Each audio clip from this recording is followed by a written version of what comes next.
Hi, welcome po sa Panlasang Ameripina. Guys, joke time po tayo ngayon. Kasi ganado akong mag-vlog ngayon kasi ang sarap ng kinain ko.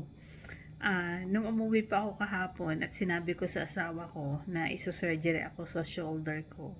Ang sabi ng asawa ko, bago ka patulogin ng mga surgeon, sabihin mo sa kanila, i-remind mo sila na yung kanang balikat mo ang isa-surgery.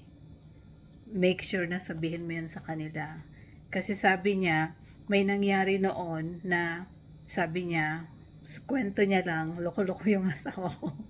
Sabi niya, meron daw mama na i-amputate yung kaliwang paa, puputulin.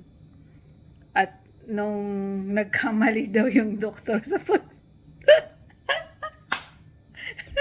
nagkamali. ang, ang, ang naputol daw yung kanan.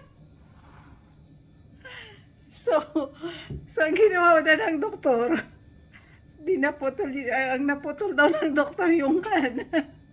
So, siyempre mali yung tinake care yung talagang real problem. Pinutol talaga yung kaliwa. So, pagising daw ng lalaki, wala na yung dalawa niyang legs. So, kinaso ngayon ng lalaki yung doktor. Kasi namali yung pagputol ng paa niya.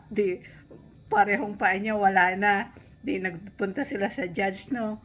Ang sabi daw ng judge, ang hatol ng judge, I'm sorry because I don't have legs to stand on. Nagets niyo po yung joke?